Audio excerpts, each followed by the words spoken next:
What stirs in the heart of a legend who has lived long enough to watch hope die 1,000 times, and yet still rises to command the living? They whisper that some heroes are forged by destiny, others by blood, and a rare few by the quiet, unyielding weight of centuries.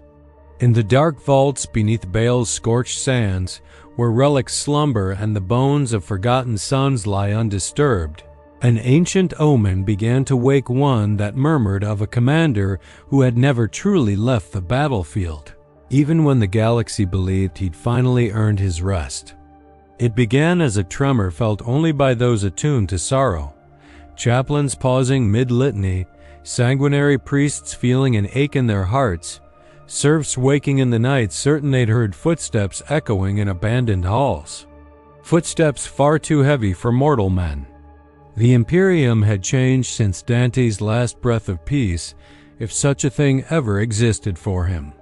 The great rift split the sky, devouring stars like a hungry god. Worlds burned in a procession of tragedies too long to recount.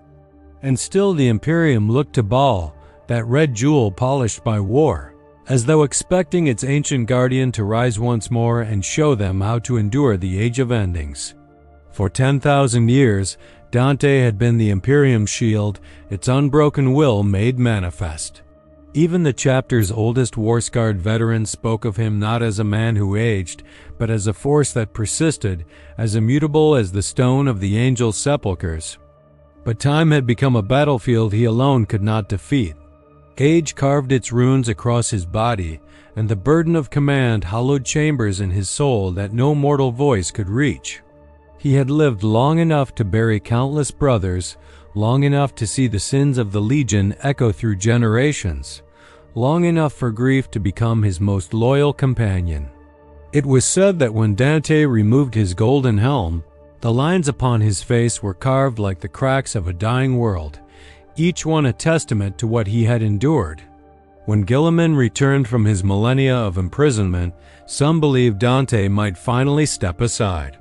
And yet Dante stood firm, not because he sought glory, but because he understood a truth older than empires.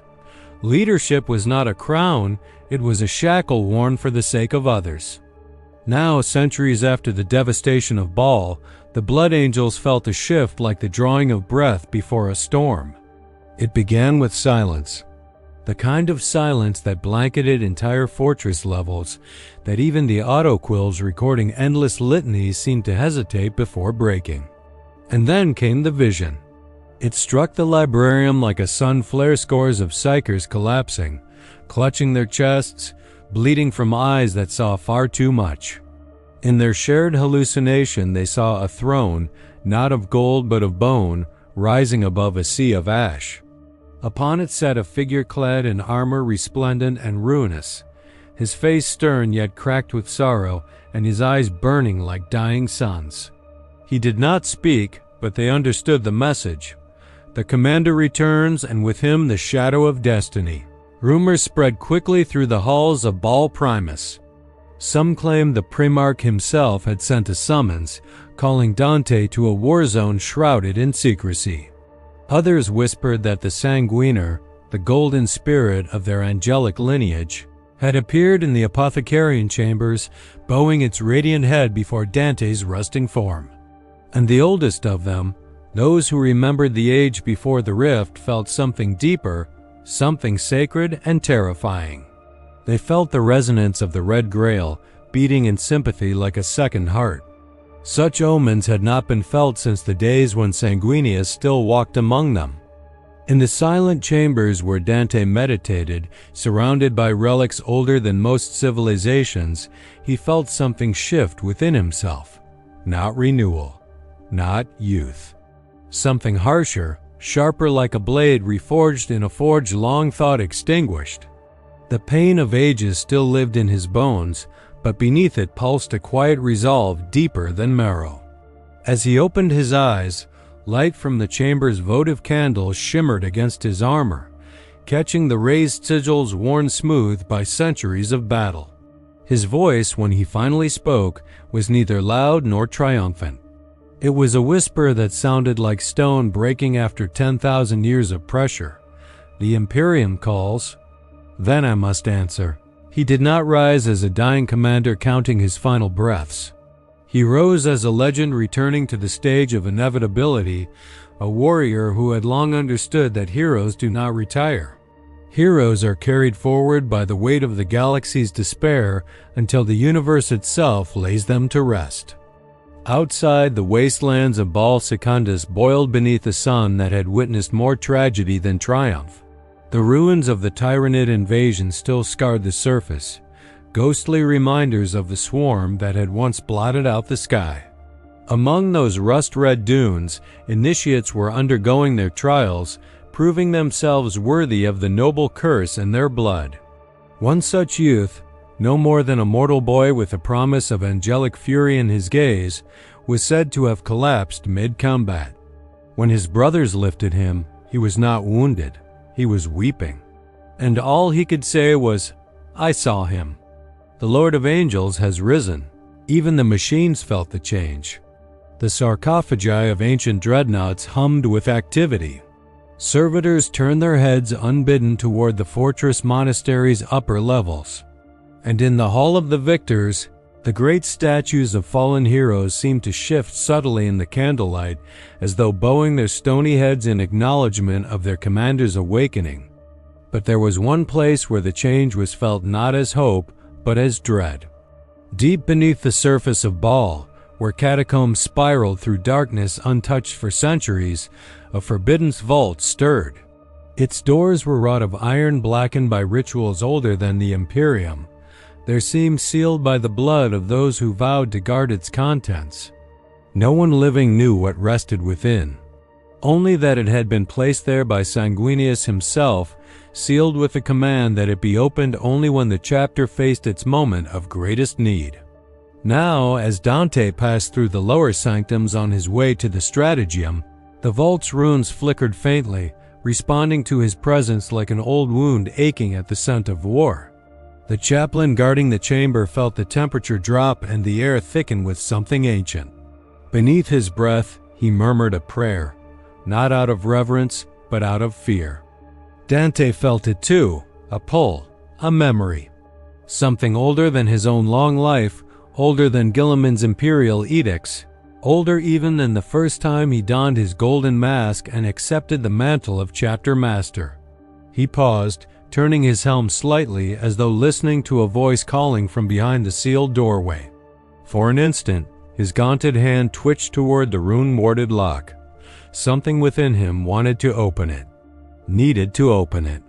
But before he could act, a messenger arrived, breathless with urgency. "My lord," a signal. A distress call from a world under our protection. They claim a relic of the angel has been unearthed. And defiled. At that word defiled, Dante's posture changed. The weariness of centuries evaporated, replaced by a wrath cold and focused. He moved with the surety of a blade reclaiming its purpose.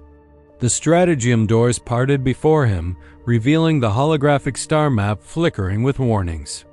Officers and captains turned, their eyes widening as they realized he was not simply awake, he was returned. His voice cut through the Stratageum like a lance of sunlight piercing storm clouds. "Prepare the fleets. Ready the 9th. Summon the sanguinary guard. We depart at once." The captains bowed, but in their eyes lay something deeper than loyalty, something like awe. They had all heard the whispers that Dante had grown frail, his body failing after centuries of battle. Yet the man before them radiated command like a star radiates heat, unavoidable, undeniable.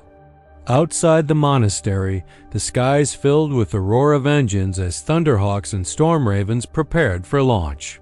The sons of Sanguinius moved with purpose, their armor shining like drops of living flame under Baal's crimson light. Each carried with them a sense of destiny, as though their lineage breathed through them more strongly with every passing moment. And still the ominous tug from the sealed vault lingered behind Dante's thoughts. A warning, a memory, a promise. As the flagship ascended into the void, Baal's orbit revealed the scars of the Tyranid war-vast debris fields swirling like ghostly rivers of bone and metal. Through the viewport, Dante gazed upon them in silence, his golden helm under one arm, his ancient face illuminated by starlight. For a moment, he looked like a man bearing the weight of the galaxy and refusing to be crushed by it. But as the ship jumped into the Imperium currents, a final message flickered to life in the Stratagem, an encrypted transmission, origin unknown. The sigil displayed on the screen was one not seen since the age of Sanguinius, an icon thought lost with the passing of eras. And though Dante did not speak of it, he recognized it instantly.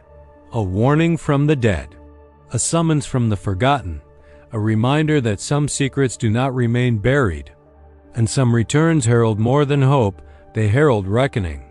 And on the distant world that had sent the distress call, something waited beneath its sands.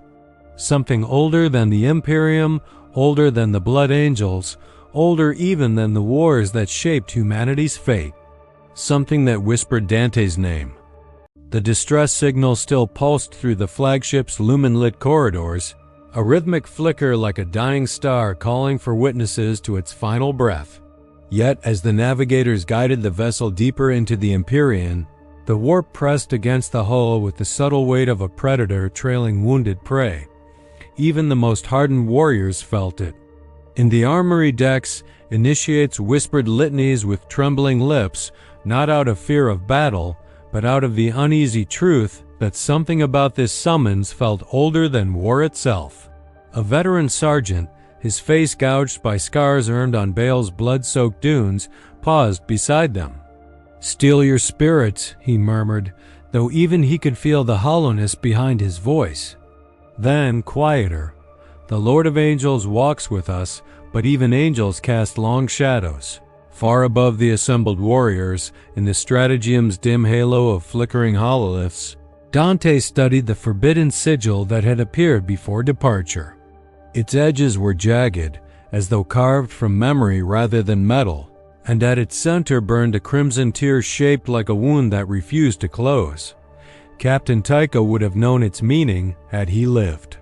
Mephiston might have deciphered it, had the librarians not fallen silent after their shared vision. Now only Dante was left to interpret the omen, an omen he had prayed never to see again. He raised a gauntlet and dismissed the Hala. Some secrets, he knew, could not be carried into battle without breaking the men who followed him. Below, in the reclusium chamber bathed in incense smoke and the soft glow of purity seals fluttering like dying wings, a chaplain knelt before a cracked mural of Sanguinius. The angel's painted eyes gazed down with sorrow that felt almost alive. "Guide us," the chaplain whispered, pressing his helm to the cold stone floor. "If the commander returns, then let us not falter in his shadow." But as he rose, he noticed something new, something chilling. The tears painted beneath Sanguinius's eyes were no longer entirely pigment. A faint trail of fresh moisture glistened there, as though the stone itself wept. The chaplain blinked, stepping back, but the anomaly remained. He knew then that the omens were not merely symbolic. Something in the depths of their bloodline had begun to stir. Back on the lower decks, a young blood angel named Lucian strapped himself into his harness as the ship shuddered through a psychic eddy. His hands trembled despite his training. Across from him sat an ancient brother entombed in a sarcophagus, his dreadnought chassis humming faintly. "You fear the unknown," the metallic voice rasped, "but the unknown fears us far more." Lucian swallowed. "Is it true what the librarian saw? That Dante has returned changed?" The dreadnought paused, internal mechanisms clicking like the shifting gears of a coffin lid seal. Everything changes, even legends. Especially legends. Then more softly, almost mournfully, but some changes do not come as blessings. Hours later, as the ship burst from the warp into real space, the world that had sent the distress call materialized below Aristia 3, once a shrine world dedicated to a saint whose name few remembered. Its surface shimmered with the muted glow of broken cathedrals and weathered spires that had stood through centuries of prayers whispered into empty skies. But now those spires were aflame. The planet's distress beacon pulsed erratically, like a dying heartbeat. Dante stood upon the observation deck, his ancient eyes narrowing. "This world once sang hymns," he murmured. "Now it sings warnings." The descent through the atmosphere was met with turbulence that made the dropships groan like wounded beasts. Through the viewports, the Blood Angels saw columns of smoke curling from cities carved in the likeness of the Emperor's glory. Statues had toppled, their shattered faces staring blankly into ash-laden skies. As the ships touched down, the soldiers marched through streets littered with the remnants of pilgrimage caravans, rosaries crushed beneath tank treads, prayer scrolls torn and smeared with soot, bodies arranged in poses of supplication as though death had found them mid-prayer. At the city's core lay the sanctum of the Red Grail, a shrine built in honor of Sanguinius's sacrifice. Its once radiant stained glass windows now pulsed faintly with an unnatural light. Inside, sanguinary priests scanned the shattered altar, their expressions twisting into confusion and dread. "There was a relic here," one whispered, tracing a deep gouge in the stone. "Something pulled from beneath the sands." But it was not removed, it fled. Before he could elaborate, a low rumble echoed through the chamber. Dust sifted from the ceiling in trembling waves. The ground trembled beneath their boots, as though something vast and hidden shifted far below. Dante entered the sanctum, his presence silencing every warrior present. He crouched beside the altar, brushing his fingers across a thin trail of dried, darkened blood. It was not human, not entirely. The relic did not flee, he said quietly. It awakened. His gaze drifted to the shimmering stained glass where Sanguinius was depicted holding the Grail aloft. But now, strangely, there was a new crack running through the depiction, one shaped uncannily like the sigil from the encrypted transmission. Above ground, squads spread across the city, searching for survivors. They found few. A survivor priest, half mad with terror, was discovered beneath a collapsed archway. His robes were torn, his eyes rimmed with the purple bruising of psychic backlash. When the Blood Angels asked him what had happened, he clutched their gauntlets with desperate strength. "You don't understand," he rasped. "It wasn't heresy. It wasn't invasion. It was revelation. We dug too deep. We found a truth older than saints." He began to laugh then, a choked, broken sound, until his heart gave out beneath the weight of whatever horror he carried. Further explorations revealed more wrongness. In an abandoned cathedral, rows of candles still burned, though no one had lit them. Their flames moved in unnatural unison, bending toward a single point in the room. A scout approached the locus carefully and discovered a fragment of armor crimson, ornate, and shaped in a style no longer used by the Blood Angels. Mephiston would have recognized it instantly, but Mephiston was not there. Dante, however, recognized it even before the scout placed it in his hand. The fragment belonged to someone who should not walk the galaxy anymore, someone who had died in an age of myths, someone Dante had sworn to honor by ensuring his memory never again bled into reality. Night fell swiftly upon Aristia III, though the sky had no right to darken so quickly. The air thickened, the wind carried whispers not shaped by mortal lungs, and the ground beneath the Blood Angels pulsed faintly, as though the planet itself had developed a heartbeat. Chaplains ordered litanies of protection. Incense burners were lit, but for every ward they invoked, the shadows only grew bolder, stretching farther, reaching toward the warriors like hungry tendrils. Dante stood upon the broken balcony overlooking the world's ruined plaza, the fragment of ancient armor heavy in his grasp. "There is only one being this could belong to," he whispered, though saying the name aloud felt like treading near a precipice. Behind him, a sanguinary guard approached. "My lord," the guard said, "the planet's governor refuses contact." He has barricaded himself within the upper spires and claims to speak with a messenger of the angel. Dante turned sharply. An angelic messenger? So he claims, my lord. He says the being walks in radiance and demands allegiance. Something cold and poisonous seeped into Dante's veins, then not fear, but recognition.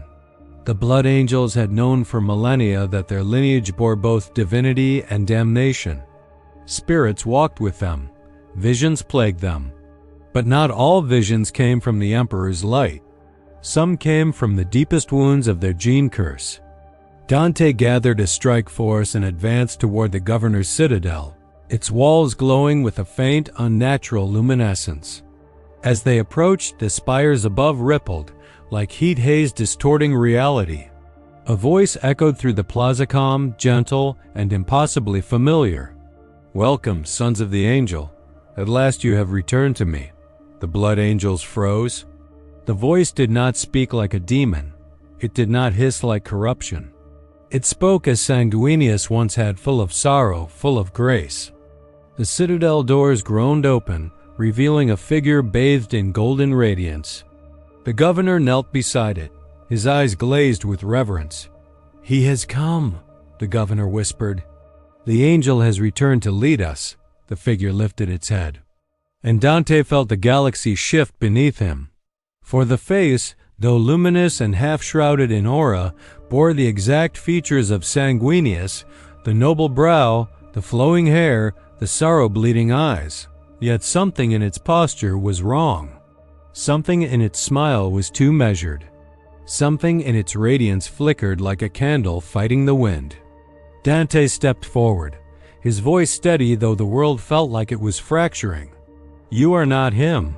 The figure tilted its head, its smile widening into something both beautiful and dreadful.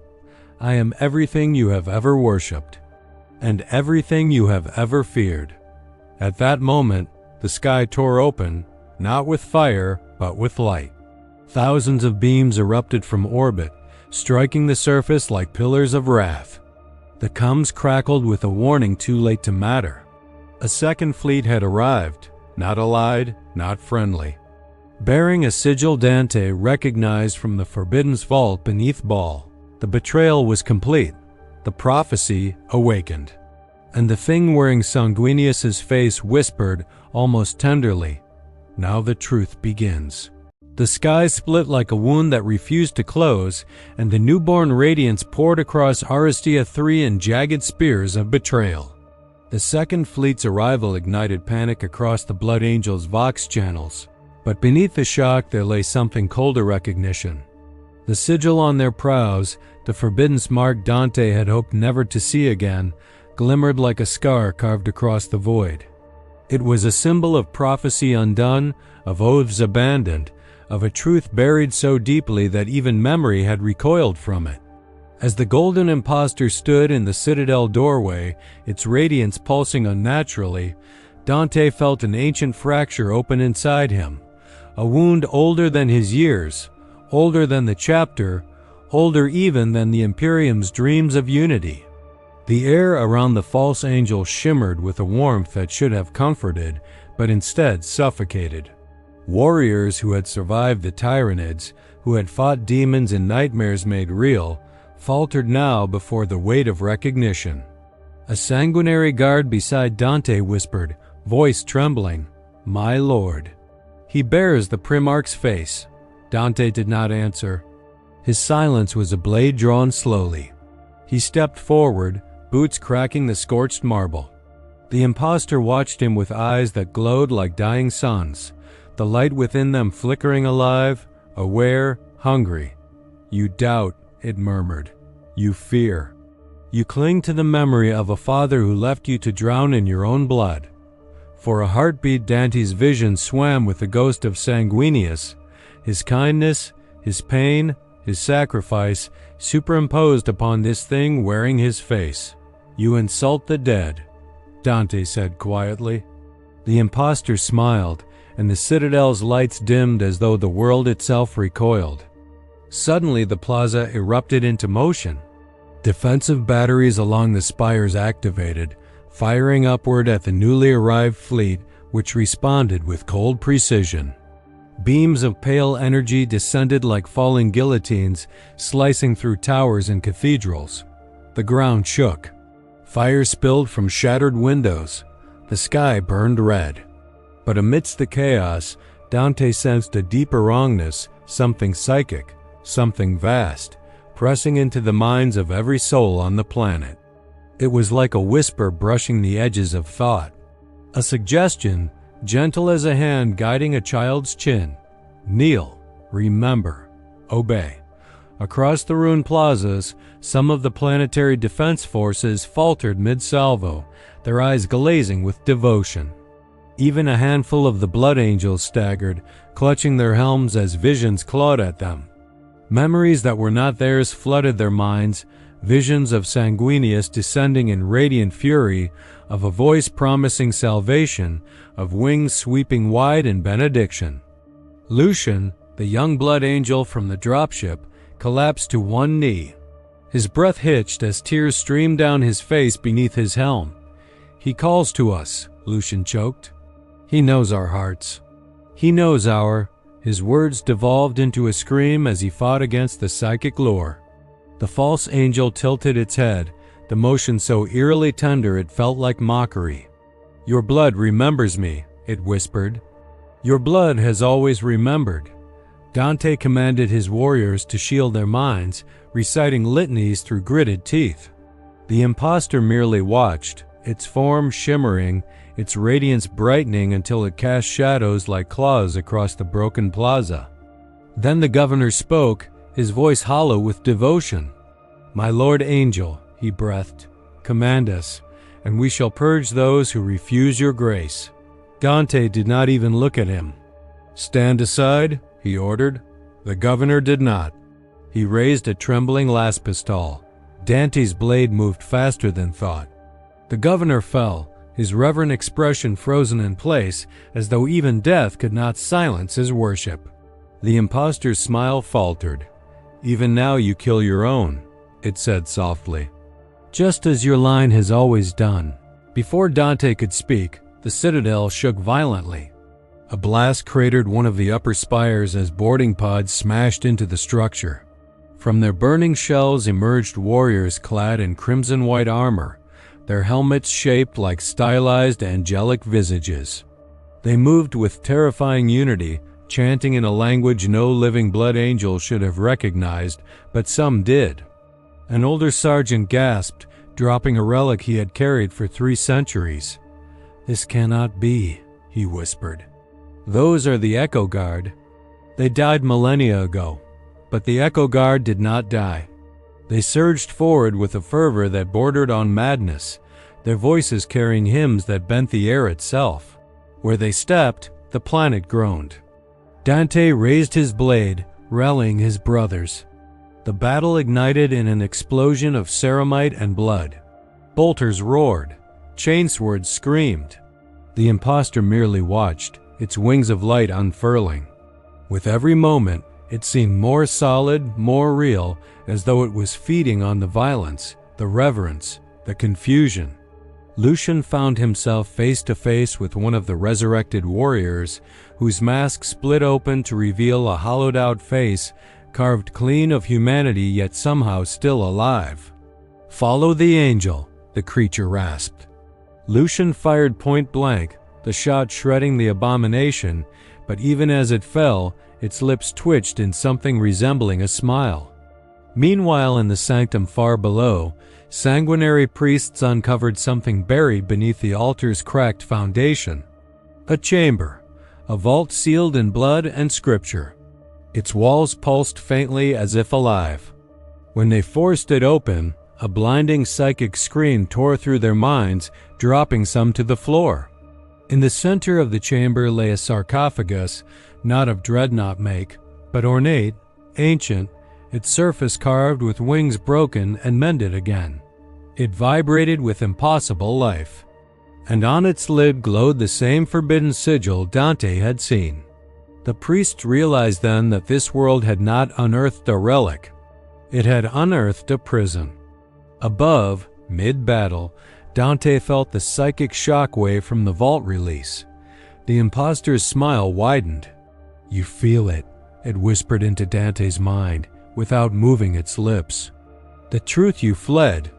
The truth your father died to keep buried." Dante gritted his teeth, striking down 2 Echo Guard warriors.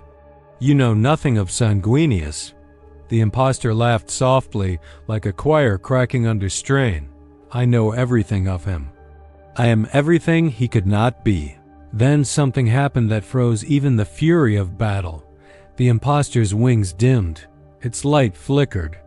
Its form wavered, revealing something beneath the illusion skin mottled like spoiled marble. Veins pulsing with dark power, eyes that were not Sanguinius's at all, but something older, something hollow. The facade returned a moment later, but the truth had slipped through. A sanguinary guard cried out, "It is not a vision, it's a parasite."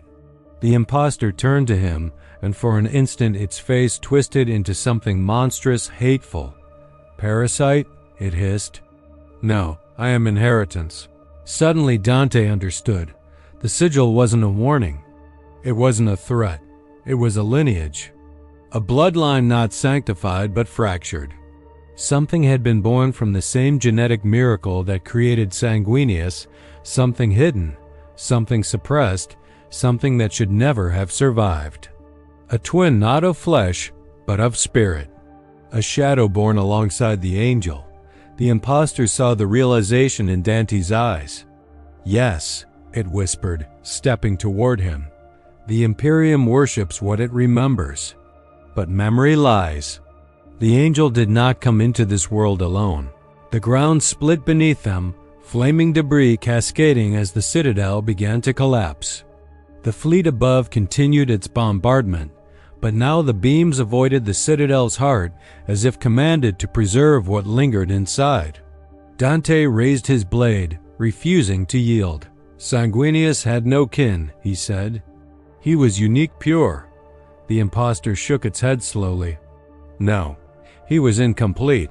I am the part he cast away." "The truth the Emperor feared. The blood you carry remembers us both."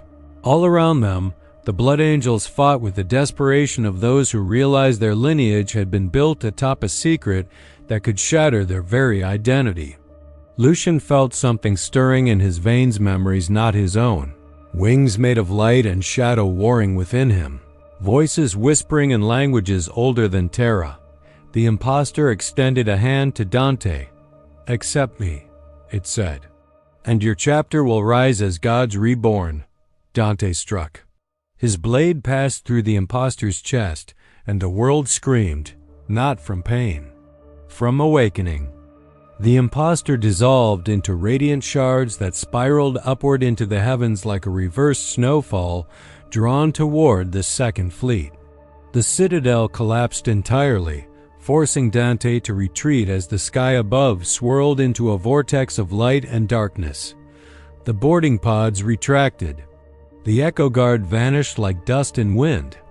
And from orbit, the fleet broadcast a single message across every channel, every frequency, every mind touched by Sanguinius's blood. "We are the forgotten. We come for what was denied." Dante stood amid the ruins, breath ragged, armor scorched, the world burning around him. The blood angels gathered, wounded but alive, staring skyward. And then the final horror struck them. Every blood angel felt their blood shift. A pulse that did not belong. A whisper not from the red thirst nor the black rage. A third voice. Something awakened. Something claiming its right. Something that had slept for 10,000 years and had now remembered its name. The smoke rising from the ruins of Part 3 drifted across the broken horizon like morning veils. Dawn struggled to break through a sky bruised with ash. Sister Aranya walked alone through a shattered field of icons, her steps cracking stained glass beneath her boots. She lifted a fragment depicting the Emperor's hand raised in blessing, but the shard felt cold, hollow, stripped of meaning. She closed her eyes, waiting for faith to answer her doubt, yet only silence pressed back. War thundered in the mountains where battalions fought blind in the burning haze. Lieutenant Vorin shouted orders drowned by artillery, his voice cracking as the ridges collapsed in avalanches of fire. He steadied his men, but for the first time, he questioned whether any command still mattered. Everything the Imperium expected of him felt impossibly small in a war that devoured hope faster than ammunition. A derelict chapel flickered with dying candles as an elderly confessor knelt before a fractured altar. He prayed out of habit, not conviction. As he reached for the rosarius, his fingers shook not from age, but from fear that his prayers were no longer heard.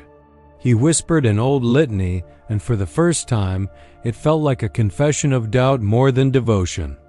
Warp lightning cracked open the sky, ripping trenches apart with spirals of blue fire. Soldiers shielded their faces as an entire squad vanished in a blinding flash, leaving burned silhouettes in the mud. Commissar Helen watched the scene with unblinking eyes, but something inside him recoiled. He sensed the warp was no longer lashing out randomly, it was searching. In the Manufactorum ruins, Tech Adept Riva crouched beside a wounded servitor whose metal skull sparked with dying circuits. She chanted the canticle of repair, but the machine spirit did not stir. Her mechadendrites twitched as she realized the truth. The spirit was not dormant. It was hiding. Captain Celine stared upward where orbital debris rained like falling knives. She felt the weight of every death embedded in the metal fragments slicing through the clouds. She remembered childhood fables of saints who calmed storms with prayers. Now her most fervent invocations dissolved into the smoke, unheard and unanswered. A psychic scream tore across the Vox network, shattering minds. Psychers convulsed violently, clutching their skulls as visions poured uncontrollably into their minds, cities collapsing in unnatural spirals, constellations rearranging into symbols of judgment, a golden figure flickering between salvation and monstrous hunger. Even hardened soldiers dropped their weapons, shaken by the psychic echo of something ancient waking. Sergeant Kell stumbled as the shadows around his squad twisted into grotesque shapes. For an instant, he saw his comrades as withered skeletons wearing empty armor. He blinked, and the hallucination vanished, but the terror remained like a stain he couldn't scrub from his mind. Aboard a crippled strike cruiser drifting through low orbit, Astropath Lyra hung from her restraints as blood dripped from her nose. Her voice cracked as she whispered warnings her captors refused to heed. She described a presence wearing the Emperor's radiance like a stolen mantle, its voice soothing yet layered with hunger faith weaponized by imitation. Aranya rejoined the fight at a breached defense line where Xeno's monstrosities poured through molten barricades. She swung her blade with precision, each strike a desperate prayer for clarity. Behind her, a young recruit whispered litanies with a tremor in his voice, each verse sounding less like belief and more like begging. Inside the ruins of a hab block, Vorin found a lone child hiding beneath a collapsed table.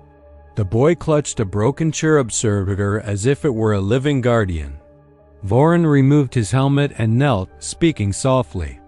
When the child asked whether the Emperor would save them, Vorin hesitated. That hesitation cut deeper than any wound. Artillery fire returned with fury. Buildings cracked. Ground buckled. A transport detonated in a plume of molten metal, knocking Kell to the ground as he dragged two troopers behind cover. The heat singed his arms, and the realization struck him. Survival felt less like duty and more like defiance. High in the spires, the confessor stepped outside as the sky ripped open once more. A colossal silhouette descended within the tier radiant, familiar, impossibly imposing. It resembled the Emperor, but the light surrounding it pulsed unevenly, flickering like a mirage struggling to hold shape. The confessor whispered the Emperor's name, yet his voice filled with dread instead of awe. In the tunnels below, Riva pressed her ear to a data conduit. Machine spirits howled in metallic terror, whispering warnings, not of demons, but of mimicry. Something was copying holy resonance, mirroring the Emperor's divine aura with flawless deceit. her blood chilled at the precision of the illusion. Lyra's cell burst open as psychic pressure detonated around her. She collapsed onto the floor, screaming a prophecy that echoed through every astropathic channel. The voice you follow is not the one you serve. Across the world, psychers recoiled as if struck by lightning, and millions felt a crack run through their faith. Aranya froze mid-strike as the prophecy rippled through her soul. Her blade trembled. The Xenos creature lunging toward her seemed suddenly insignificant compared to the creeping doubt that hollowed her chest. Something had been guiding them, something they mistook for holy. Vorin felt the words burn inside him. Every order he had given, every sacrifice he demanded, had they served the Emperor, or a lie wearing the Emperor's face. His knees weakened as he realized he could no longer tell the difference. Kel tightened his grip on his weapon, tasting iron on his tongue. He felt the battlefield's fury swirl around him, but his thoughts fixated on the prophecy. If the light guiding them was false, then what awaited them in the darkness beyond it? Above them all, the false light flickered, then darkened, growing aware it had been seen for what it truly was. The sky dimmed. The air went silent. Even the warp paused as if holding its breath. Time stretched thin. The galaxy seemed to lean closer, listening. And in that impossible stillness, every soul understood that the next moment would rewrite everything they believed if they survived to witness it. The false light pulsed across the heavens, dimming the world beneath it. Sister Aranya felt the air thicken, as though the planet itself realized something sacred had been stolen. She raised her blade, but her hand shook not from fear of battle, but from fear that every prayer she had ever whispered had been aimed at an impostor. Around her, soldiers stood still, waiting for a truth they hadn't asked for. Lieutenant Vorin watched the sky rupture again, the false radiance tearing open like a wound.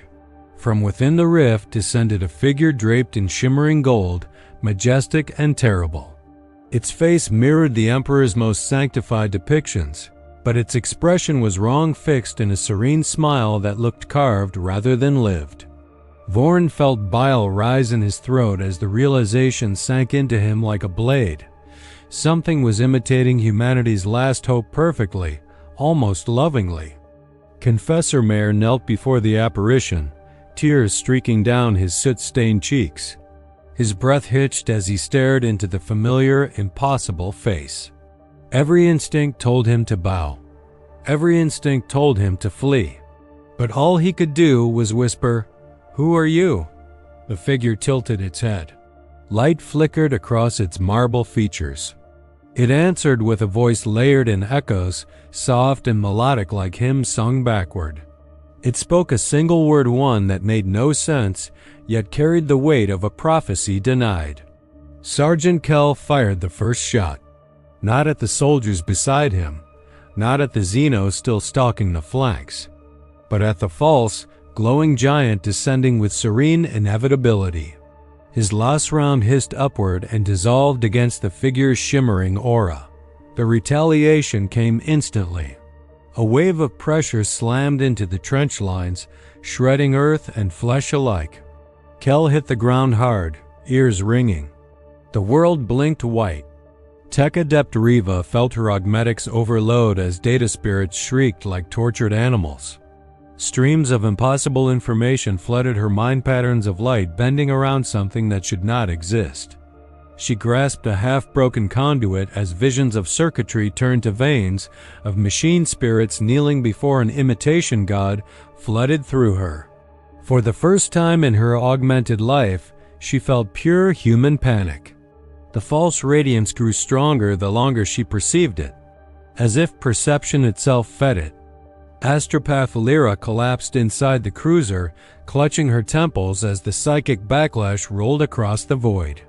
She saw two lights superimposed upon one another, one steady, one flickering, one ancient, one newly born. And beneath them, millions of minds reaching toward the wrong one. She forced her battered voice into the warp, sending a message fueled by agony. He is coming, the true one. and the false one fears him. Aranya staggered as the ground split open, molten fire erupting beneath her boots. She shielded her face as the false figure descended further, each step warping the air around it. Her blade felt light in her hands, too light for the weight of what stood before her. Yet something in her heart hardened.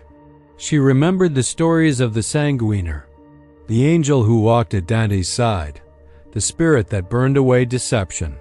She whispered the name like a plea. Above the chaos, a shadow shot across the sky, swift, crimson, unmistakable. A drop pod hurtled downward like a comet, trailing fire. It struck the battlefield with earth-splitting force, flattening debris in a radius of cracked stone and broken bodies. For a heartbeat, no one breathed. The pod's seals burned open, steam hissed outward, and from the darkness inside stepped a figure clad in gilded armor the color of dying suns. The air around him vibrated with old power. Commander Dante emerged from the pod as if rising from legend itself. His armor bore the scars of centuries. His helm, wreathed in the image of a golden death mask, glowed faintly with internal light. His presence did not roar. It did not blind. It simply was. The soldiers around him fell to their knees instinctively, not out of reverence, but out of recognition. This was not imitation. This was not mimicry. This was the weight of 1,000 years of battle standing before them. The false figure turned slowly toward Dante, its perfect expression unchanged. The battlefield shuddered as the two presences met, one fabricated from stolen divinity, the other carved from endless sacrifice. Dante raised his axe in silent challenge, wings of light unfurling from his jump pack like crimson fire. The air thickened, the ground trembled. The galaxy seemed to lean closer, reaching for the outcome. The clash came without warning. Light smashed into light, force into force. The shockwave flattened ruins, sent soldiers flying, and shattered the sky's fragile calm. Aranya crawled behind a broken barricade as the two titanic figures collided again, their weapons ringing like cathedral bells struck by war. She watched Dante fight with weary grace, each strike precise, heavy, full of history. The false figure moved with flawless beauty, but no weight, no memory. Its motions were empty perfection. Vorin dragged wounded troopers to cover as the duel erupted into blinding arcs of energy. He watched Dante stagger under a psychic blast, only to rise again with the fury of a dying star. And with each strike from the false figure, something in the world bent: light, sound, gravity itself. Vorin realized the imposter wasn't fighting to win. It was fighting to replace, to overwrite. Confessor Mare limped through the rubble, clutching his rosarius. He whispered prayers to the Emperor, to Sanguinius, to any true light that still remained. As he reached the shattered courtyard where the duel raged, he understood the final cruelty. Faith had become a battlefield, and belief itself was bleeding. Reva tried to stabilize the collapsing generator stacks to keep the defensive grid online, but the energy arcs from the duel tore through the machinery. Sparks showered her as she screamed into the machine spirits, begging them to hold. For a moment, just a flicker, they responded, not to her. To him, to Dante. Lyra felt the warp split as a scream tore through existence. The false figure fractured for an instant, its face glitching into an expression that resembled fear. Dante seized that heartbeat. His axe burned with golden fire. He swung with a cry that echoed across centuries. The blade struck the imposter's chest. Light exploded outward. The false radiance shattered. Silence followed, heavy, endless. Dust spiraled down like ash from a dying star. The ground sank beneath the weight of what had just ended and what had just begun. Dante knelt amid the ruin, breathing hard, flames fading from his armor. The sky above him flickered uncertainly, as though deciding what to show now that the imitation had died. Aranya rose slowly, heart trembling. unsure whether the silence meant victory or the beginning of a greater lie. Vorin reached her side, face pale, eyes hollow. He whispered what everyone felt but feared to say, if that was the false light, where is the true one? Dante did not answer. He turned his gaze upward, toward the lingering wound in the heavens. Something pulsed within it, something older, something approaching. And the world understood that although the false god had fallen, the truth behind it had only begun to awaken. The wound in the heavens pulsed like a dying heartbeat, its light thinning until only faint embers remained. Dante stood unmoving beneath it, statuesque against the settling dust. His armor still smoldered. His breath drifted in slow, cold wisps. The battlefield around him lay shattered, silent except for distant echoes, metal cooling, stone collapsing, the final groans of a world that had endured too much. Sister Aranya approached him with hesitant steps. There was no victory in her posture, no triumph in her gaze, only the quiet ache that follows the end of something immense. She looked up at the sky as the rift darkened into nothing. It left behind a bruise, a scar etched into the firmament. Nothing divine followed. Nothing holy emerged. Only the night. Lieutenant Vorin helped the wounded across rubble that still radiated faint heat from the duel. Every movement felt heavier than it should have, as though the planet resisted their attempts to rise again. He paused to stare at Dante's silhouette, framed by the ruins of a toppled cathedral. He expected a speech, a command, a prayer. Instead, Dante remained still, his golden mask reflecting the broken world before him.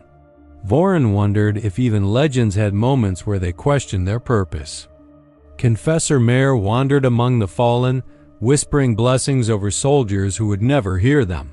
His voice trembled not from fear, but from the realization that his faith had cracked, not shattered, not extinguished, but cracked like stained glass, letting in cold wind through the fractures. He placed his rosarius atop a shattered aquila, unsure whether it still meant what it once did. The Emperor had not spoken. The false light had died, and the true light, if it existed, had remained impossibly distant. Tech Adept Reva sifted through the machine corpses scattered across the Manufactorum ruins. The machine spirits stirred faintly now, timid, like animals emerging after a storm. She felt them tremble as if uncertain whether to trust the world again. She whispered reassurance, but part of her knew she was speaking to herself as much as to them. Something eternal had shifted in the circuits of faith and function, something that could never fully be repaired. Astropath Lara knelt in the shadow of a collapsed transmission tower, her mind still ringing with the echo of what she had seen. The false light's death had created a psychic silence so deep she could hear her own fear reverberating through it. She closed her eyes, searching for the true presence she had glimpsed only once, faintly, like a candle behind a veil. She found nothing, no voice, no warning, no comfort. Only a question whispered through the warp, without tone or source. Why do you still seek what refuses to be found? Aranya walked through the field of shattered icons from days before, each fragment catching the faint shimmer of starlight. She picked up a broken depiction of Sanguinius, the angel's wings cracked across her palm. The image felt different now, not a symbol of hope, but a reminder of sacrifice that never ended. She wondered whether sainthood was a blessing or a curse, whether eternal guardianship eventually became indistinguishable from eternal grief. The wind blew softly, carrying dust and memory together. Vorin joined her wordlessly, staring at the symbols as if seeing them for the first time. He asked her quietly what she thought the true light looked like. Aranya didn't answer immediately. She closed her eyes, listening to the dead hush around them. When she finally spoke, her voice was faint. Maybe it doesn't look like anything. Maybe it's something we carry because no one else will. Vorin wasn't sure if that was hope or surrender. Dante moved at last, his steps slow, deliberate. Soldiers straightened instinctively, wary, reverent, unsure. He walked to the center of the ruined courtyard and placed his axe into the ground. The metal sank into broken stone with a heavy, final sound. His voice, when it emerged, was soft enough that the wind almost swallowed it. "The enemy has learned to wear our faith." The words fell like iron. The soldiers looked at him, waiting for more. Dante lifted his gaze toward the empty sky. "We must learn to wear truth." No one knew what that meant, not fully. But they felt its weight, its necessity, its sorrow. Confessor Mayor approached him, eyes wet. "What truth remains now?" he asked, voice unraveling. Dante did not answer immediately. His silence stretched across the courtyard, binding every heart in a shared stillness.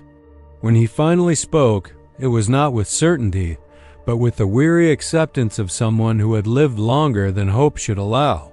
"The truth we build, not the truth we are given." Aranya felt something shift inside her, quiet, painful, necessary. Perhaps faith was not a beacon. Perhaps it was a burden. The planet exhaled as the night deepened, stars flickering through the thinning smoke. Fires dimmed. Engines whined into stillness. The horizon glowed faintly where dawn threatened to rise again, not with promise, not with renewal, but with the dull persistence of worlds that had no choice except to keep turning. The soldiers of the Imperium gathered themselves slowly, carrying the wounded, burying the fallen, whispering prayers that felt different in their mouths, now less certain, more human. Dante watched them with an expression no one could read behind the golden mask. Aranya knelt beside the fallen child Vorin had saved earlier, now sleeping beneath a cloak to escape the cold. She thought of all the worlds across the Imperium where battles like this unfolded in silence, forgotten by chronicles, remembered only by those who bled for them. She wondered if humanity's greatest strength was not its faith, but its stubborn refusal to stop moving forward, even when every star overhead seemed to dim. Riva stood at the edge of the ruins, listening to the machine spirits hum cautiously through the conduits. She felt the tenor of their voices altering, rewriting themselves around the memory of the false radiance. She wondered how many centuries it would take for the wound in their code to fade, or if it ever would. Perhaps the Mechanicus would build a new litany, one that warned against perfect imitations. Lyra stared into the heavens as the last of the rift vanished completely. She felt the galaxy holding its breath, waiting. Something old had stirred, something real. But whether it was salvation or doom, she could not tell. She whispered into the warp, not a message, not a warning, just a question. Does truth save us? Or break us? Nothing answered. Silence pressed softly against her mind, as though suggesting the question itself mattered more than any reply. Dante gathered his axe and turned toward his warriors. His silhouette glowed faintly in the first touch of dawn. He looked less like a commander now and more like a chronicle in motion, an echo of every war fought before, and a herald of every war yet to come. "Prepare to move," he said quietly. "This world must stand. Others will fall if we linger." His voice carried not urgency, not command, but inevitability. As the blood angels formed around their commander, a sense of solemn finality settled over the battlefield. Not closure, not resolution, but a moment in history frozen between breaths. The kind chroniclers compared to the fading light of a dying cathedral, the kind that lingers long after ink dries. Aranya looked once more at the sky. Vorin rested a hand on her shoulder. Riva whispered to the machines. Lyra listened to the warp. Mare prayed without knowing whether anyone listened. And Dante walked forward, silhouette framed by rising twilight, carrying the weight of a truth that had no name yet. The war would continue. Faith would fracture and reform. Light would deceive. Darkness would reveal.